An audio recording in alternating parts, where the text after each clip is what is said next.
اور لام کے اوپر صفت توسط آ جائے گی دونوں لام کے اوپر. متقین کاف کو موٹا پڑھیں گے لیکن اب اس کی موٹائی تھوڑی کم ہو جائے گی کیونکہ اس کے نیچے زیر ہے. تو جب زبر اور پیش ہو تو موٹائی کا اور لیول ہوتا ہے اور زیر کے نیچے کم ہوتی ہے. یعنی جو حروف موٹے پڑے جاتے ہیں ان کی بات کر رہا ہوں.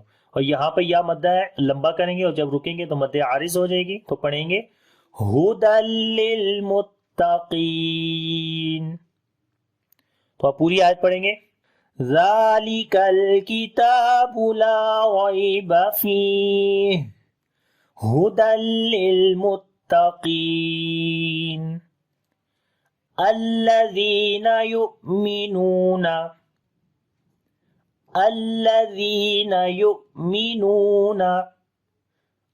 بالغیب وَيُقِيمُونَ الصَّلَاةَ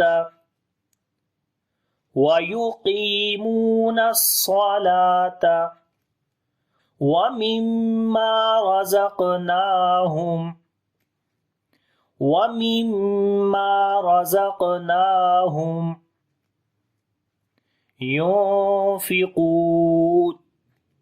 يُنْفِقُونَ.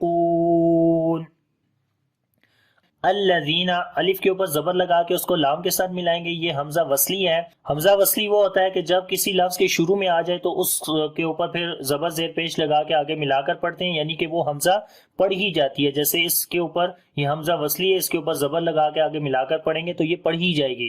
الذین پڑھیں گے. لیکن اگر پیچھے والے لفظ کو اس لفظ اگلے والے لفظ کے ساتھ ملائیں گے تو اس وقت یہ درمیان میں حمزہ وصلی گر جاتی ہے. تو وصل کا مطلب ہوتا ہے ملا کر پڑھنا یعنی ملاتے وقت یہ حمزہ گر جاتی ہے اس لیے اس کو حمزہ وصلی بولتے ہیں. انشاءاللہ حمزہ کے اوپر میری ابھی ویڈیوز آنے والی ہیں تو وہاں پر ڈیٹیل میں آپ چیک کر لیجئے گا. تو یہاں پر الف کے اوپر زبر لگائیں گے لام کے ساتھ ملائیں گے. الذین زال کو نرم پڑھیں گے یا مدہ لمبا کریں گے. یؤمنون تو حمزہ کے اوپر جزم ہے جھٹکا دے کر پڑھیں گے. صفت شدت اس کے اندر آ جاتی ہے. شدت کے 8 حروف ہیں. اجیدو قطیم بکت حمزہ جیم دال قاف طا با کاف تا.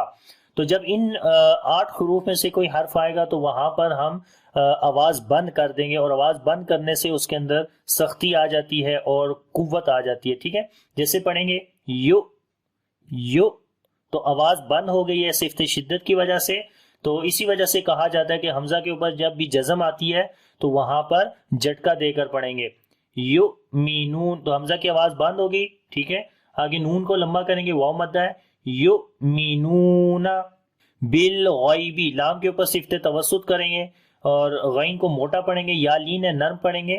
بالغیب وَيُقِيمُونَ الصَّلَاةَ وایو کی کاف کو موٹا پڑھیں گے لمبا بھی کریں گے. یا مدہ ہے واو مدہ ہے یہاں پر لمبا کریں گے.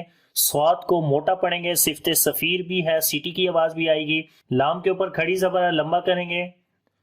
وَيُقِيمُونَ الصَّلَاةَ صفت ہمس بھی اس صاد کے اندر آئے گی. سانس کو جاری کریں گے.